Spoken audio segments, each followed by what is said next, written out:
metterci in difficoltà, conoscendo le nostre caratteristiche.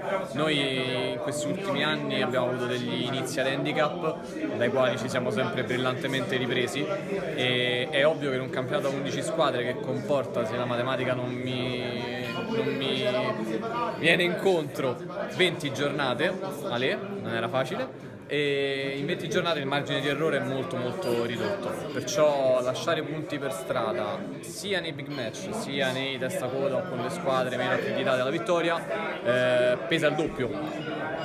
Mettersi un handicap da soli, magari andando a perdere punti all'inizio perché non si è rodati, perché partiamo con la testa sbagliata, il campionato è facile, tutte le cose che ci hanno condizionato in questi anni e che poi sono state prontamente riprese, quest'anno avrebbe un peso maggiore. È sicuramente un bene più per il movimento che per la singola squadra. Io penso che i marchi che si sono contraddistinti in questi anni di Lega e che hanno avuto modo di mettersi in mostra sfruttando, tra virgolette, la vetrina della Lega, abbiano raggiunto un livello che potrà essere sia aiutato da queste nuove testate, ma che non innalzerà tanto il nome che viene espanso nell'universo romano.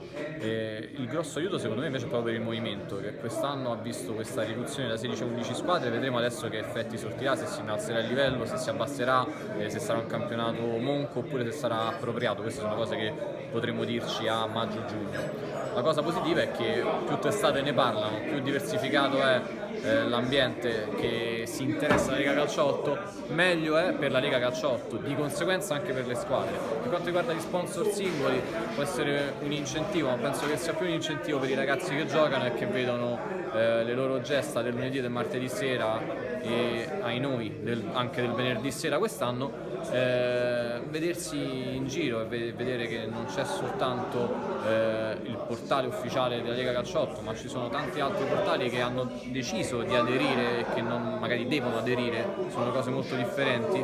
È un grosso passo e bisogna fare il plauso alla Lega Calcio 8, alla comunicazione, a Fanner e a chi ha lavorato per questa cosa.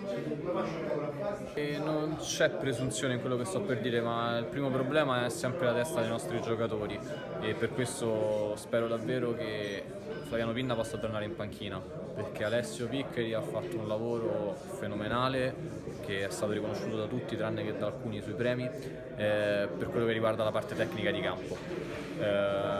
Quello in cui Flaviano secondo me ha ancora qualcosa da insegnare è proprio la gestione del gruppo.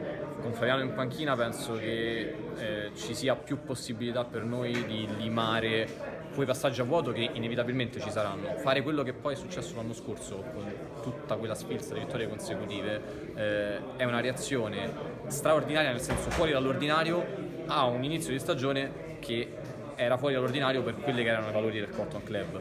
Perciò in una stagione invece a norma ci può essere qualche passaggio a vuoto, ma gli alti e bassi devono essere limati. Questo è il nostro principale avversario.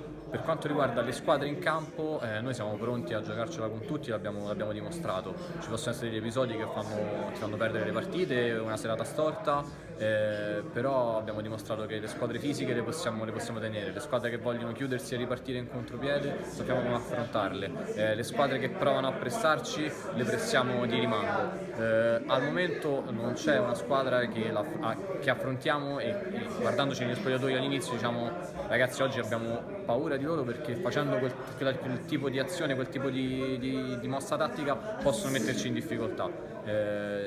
Non c'è al momento, ripeto, non è presunzione, è affrontarci a viso aperto, magari anche perdere, però mai sentirsi intimoriti da qualcosa o partire in difetto rispetto a qualche altra squadra, non ancora almeno.